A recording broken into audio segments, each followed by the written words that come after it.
السلام علیکم ورحمت الله وبرکاته. درنو محترمو دوستانو، خدای دې وکړي چې جوړ او روغ یاست. بشیر وطن دوست یم، شکر تر اوسه پورې جوړ او روغ یم.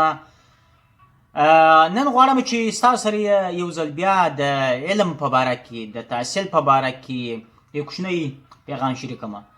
هغه دا چې ځینې وخت زه کله کله فیسبوک ته چې داخلیږم، فیسبوک ګورم، زموږ ځینې وطنداران، ځینې ځوانان، ځینې ملګري ډېر ناهیلي دي. هغه د دوی د ناهیلي بې ځایه ده. دوی اوسنۍ شرایطو ته په کتو سره دوی دغه خپل فکر محدود کړی دی او د دوی اکثره تمرکز یوازې او یوازې پر کار باندې دی. د دوی څخه هغه اصلي لاره ورکه ده چې دوی باید پر کومه لار باندې ولاړ سي. دلته موږ دوې لارې لرو د جامع شناسۍ له نظره. یوه لار چې ده هغه د سیاست، بله لار چې ده هغه د اقتصاد. نو که موږ او تاسې د دوې لارې سره فرق ورنه کړو، موږ به همیشه د ټنشن سره یا د تشویش لاندې ژوند تېروو. زما ځوانانو څخه، هغه ځوانانو څخه چې هغه په مکتبو کې دي او یا په پوهنتونونو کې دي، پوهنتونونه یې تر اوسه پورې خلاص شوي نه دي، شروع دي، دوی ناهیلي کېږي نه. دغه علمیت یا پوهه دا یوازې په پوهنتون کې نه ده، دا یوازې په مکتب کې نه ده، دا یوازې په مدرسه کې نه ده، بلکې دا ستاسو سره همیشه ستاسو په خپل کور کې، ستاسو سره په یوه دښته کې، ستاسو سره په یوه کرونده کې در سره ده. دلته مهمه دا ده چې تاسو څنګه کولی شئ چې دغه فرصت پیدا کړئ، دغه نقطه پیدا کړئ چې تاسې څنګه علمیت په لاس راوړلی شئ، پوهه په لاس راوړلی شئ او په څه شکل باندې تاسې کولی شئ چې دې ته ځان تشویق کړئ. که چیرې تاسې په ژوند کې تحصیل یا علم د وظیفې پیدا کولو لپاره کوئ، هیڅکله به تاسې پرمختګ ونه کوئ. تاسې به د یو مثبت علم لرونکي نه اوسېږئ. که چیرې تاسې علم او پوهه د دې لپاره کوله چې زه به او د خپلې کورنۍ لپاره به څه وکړم، تاسې به هیڅکله د یوې ټولنې لپاره یو ښه غړی ونه اوسېږئ. تاسې باید څه وکړئ؟ تاسې باید د دې لپاره کار وکړئ چې څنګه موږ کولی شو د ټولو جامعې لپاره کار کولی شم، څنګه زه کولی شم د یوه هېواد لپاره کار کولی شم، څنګه زه کولی شم د نړۍ لپاره کار کولی شم. کله چې تاسې د خپله دیدګاه د دې ځای څخه و دې ځای ته راوصله، وروسته تاسې پیشرفت کوئ، پرمختګ کوئ. ځینې وخت ملګري دوستان ماته کله چې میسج کوي یا خبرې راسره کوي، وایي چې وظیفه نشته، کار نشته، زه تحصیل یافته یم، تحصیل مې کړی دی، کار ماته څوک نه راکوي. دا زه سره منمه. دا یوازې او یوازې په افغانستان کې دا مشکل شته. زه به خپله یوه کوچنۍ کیسه درته وکړم. زه چې کله د هندوستان څخه رالم، نو ما ماسټري په اداره عامه کې اخیستې وه، قدر پرې غسوی وم، ټاپر وم. چې رالم افغانستان کې ما د چا وظیفه نه راکوله. هلته دوه فکټور زما شخصا زما په مورد باندې وه چې ولې ما ته خلکو یا چا وظیفه ولې نه راکوله. یو فکټور دغه و چې دوی زما د پوهې، زما د علم او زما د چالاکۍ یا سمارټنس څخه وېرېدله، وظیفه یې نه راکوله. هغه په دې معنی چې دوی به ولې داسې نه چې سبا دا زما ځای ونیسي. دغه یو فکټور و چې اکثره وخت زه ورسره مخ کېدلم. او دوه فکټور دا و چې خلک زما په قدر باندې نه پوهېدله او خلکو نه غوښتله چې زما څخه استفاده وکړي د یوې ټولنې د پرمختګ لپاره. حتی چې د وزیرانو سره زه کښېنستم، د والیانو سره زه کښېنستلم، د رئیس جمهور د معاون سره زه کښېنستلم، هغو سره چې مې خبرې وکړلې، هغو نه غوښتله. که چیرې وزیر غوښتلی، د وزیر رئیس دفتر نه غوښتل، سکرټر نه غوښتل چې زه باید راسم هغې ادارې ته. که چیرې به مې د والي سره خبرې وکړلې، د والي سکرټر یا هغه د والي شاوخوا چې را څرخېدلي وو، دې نه غوښتلم. او د رئیس جمهور په شاوخوا کې ځینې نورې کړۍ وې چې هغو نه غوښتم چې زه باید راغلی وای او ما کار کړی وای. ځکه چې زما او د دوی تر مابین ډېر غټ فرق و. ما د وطن لپاره، د ملت لپاره، د خلکو لپاره، د ځوانانو لپاره، د راتلونکي نسل لپاره فکر یا کار کوي. زه همداسې روزل شوی وم.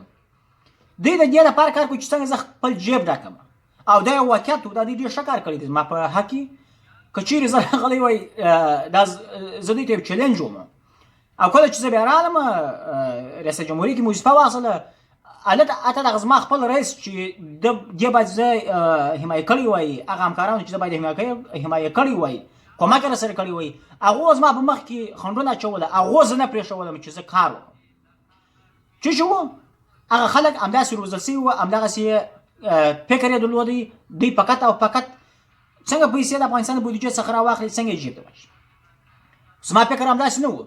مال یوه ګوله ډوډۍ دي، د سبا دپاره زه غم نه خورم، زه د نن دپاره غم خورم، د سبا دپاره د راتلونکي نسل دپاره غم خورم. که چیرې داسې ځوانان یو 15 نفره زما ټیم جوړ کړی وای، 15 نفره ما درلوده، یعنې نه پیدا کېدل، ډېر مشکله وه.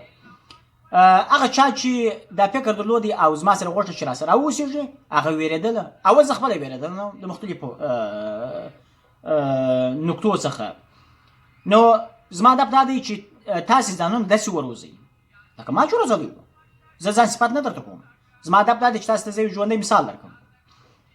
کله چې زه په مکتب کې وم، زما همصنفیان کېدای شي دغه زما ویډیو ویني، د مکتب د وخت ملګري یا همصنفیان. زه ډېر شوخ شاګرد وم، یعنې زما څخه استادان ډېر ستړي وه. زه بخښنه د استادانو څخه غواړم، زه ډېر احترام ورته لرم استادانو ته. استادانو زه نن تر دې ځایه پورې رسولی یم. یعنې درس مې نه ویلی، علاقه مې نه درلوده. ولې مې علاقه نه درلوده؟ ځکه چې ما هغه ټولنې ته کتل، هغه جامعې ته مې کتله، خلکو ته مې کتله. زه هم همدغسې دغه د تشویقېدو څخه وتم. یوازې او یوازې مور او پلار وما مې کوښښ کوي چې درس ووایه، درس ووایه، درس ووایه. دوی زه پوښولم او چلی یې راکول چې ما باید درس وویلی وای. کله چې زه د افغانستان څخه ولاړم د لیسانس لپاره هندوستان ته، هلته د نورو مشکلاتو سره مخ وم، یعنې د کلتوري مشکلاتو سره مخ وم، د سیاسي مشکلاتو سره مخ وم، د اقتصادي مشکلاتو سره مخ وم، د مذهبي مشکلاتو سره مخ وم، همدارنګه د ژبې د مشکلاتو سره مخ وم.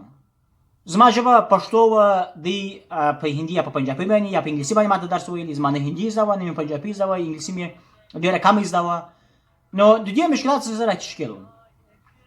خو چې شو هغه محیط دې ته جوړ و چې زه تشویقولم چې زه باید درس ووایم، زه باید علمیت یا پوهه وکړم.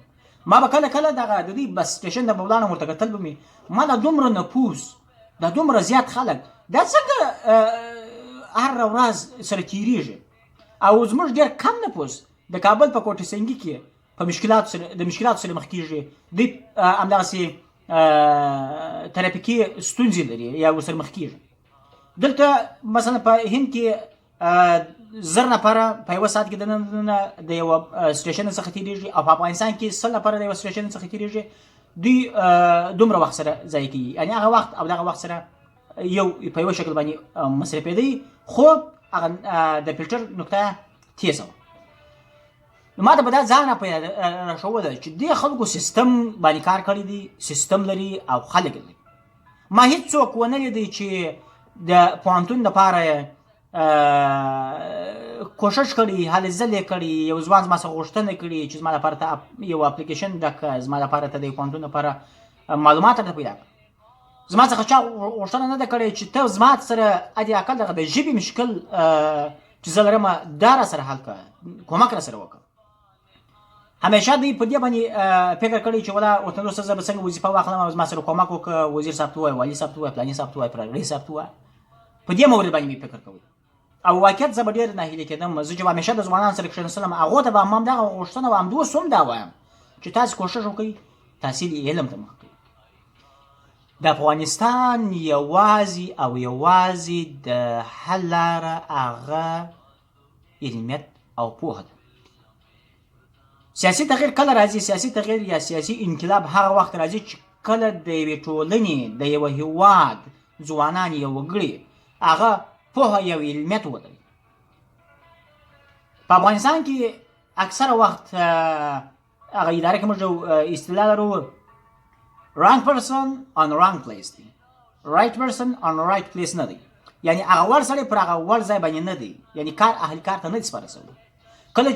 کله دا کار اهل کار ته سپارل کېږي، هغه وخت سپارل کېږي چې کله موږ تاسې پوهه او علم ولرو. اول به موږ تاسې د وکیلانو څخه شروع کړو.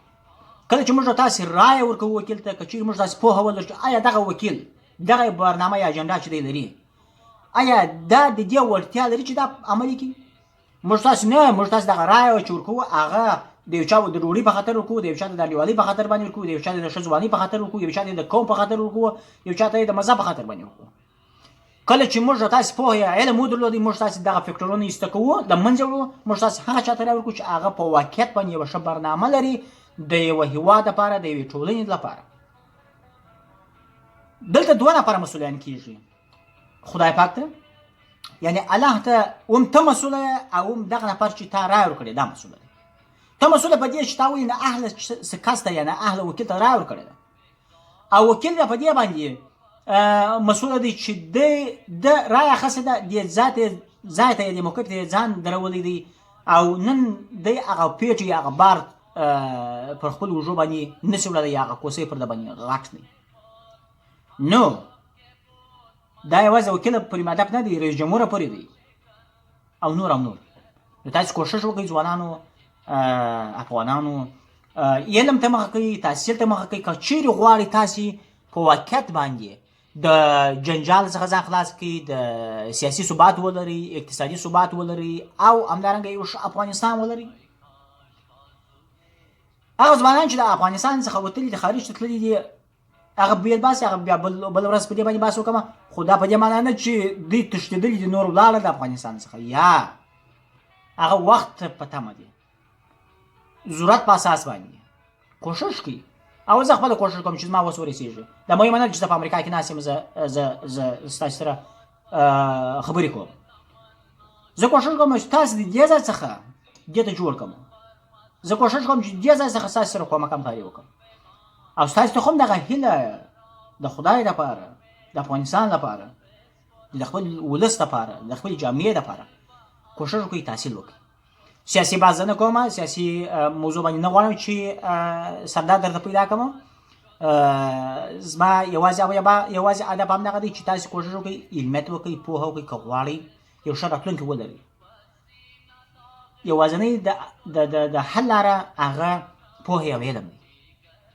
نو چې علم ونه لرې، پوهې ونه لرې، زحمت ونه باسې، هیڅ کله به ته یو ښه ژوند ونه لرې. نو د بل